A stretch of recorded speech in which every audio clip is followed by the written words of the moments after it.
Wissa El-Gherbaoui, je suis secrétaire générale de la Confédération nationale du tourisme. La saison estivale 2021 sera une saison nécessairement mitigée.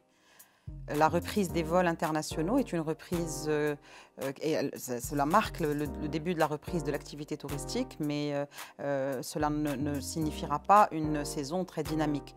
La demande sera orientée essentiellement vers les destinations balnéaires, les pôles de la Méditerranée et la région d'Agadir. Et la clientèle sera essentiellement constituée des Marocains résidant à l'étranger et des Marocains résidant au Maroc. Cela ne couvrira malheureusement pas suffisamment le manque à gagner ou les difficultés qu'a rencontré le secteur durant cette année de pandémie. C'est un marché qui gagnerait à atteindre 50% à terme. Pour cela, les opérateurs ne disposent pas de beaucoup de leviers pour encourager ce marché-là. Le seul levier dont ils disposent, c'est le levier du prix. Et ce levier-là, pour qu'il puisse être activé de manière efficace, a besoin d'être soutenu de différentes manières.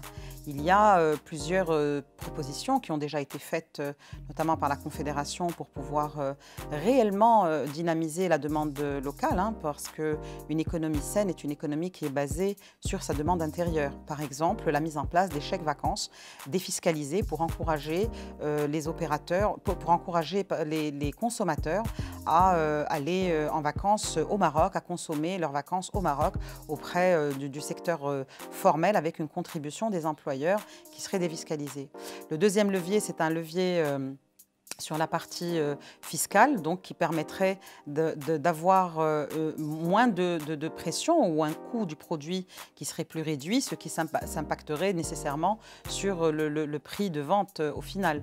Un levier intéressant aussi, qui a déjà fait ses preuves à l'international, c'est le levier de la régionalisation des vacances scolaires au cours de l'année. Cela permet de lisser la saison et de l'allonger de plus de 30 jours. L'expérience avait déjà été faite entre 2014 et 2016 et elle avait donné de bons résultats. Il serait utile de reconsidérer ce dispositif-là pour baisser la pression sur la demande à un instant T, qui permettrait aussi de baisser la pression sur les prix.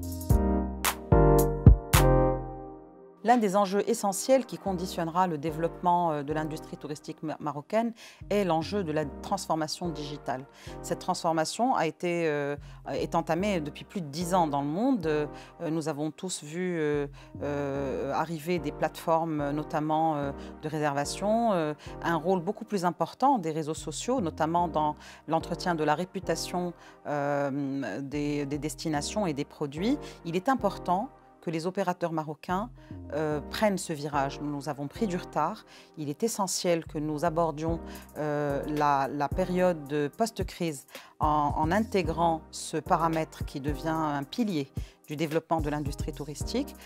Aujourd'hui, dans certaines destinations, nous parlons également d'une expérience client qui intègre la réalité augmentée, qui intègre l'innovation, qui intègre un certain nombre de leviers que probablement au Maroc, nous devrions nous y pencher de manière beaucoup plus importante et beaucoup plus marquée.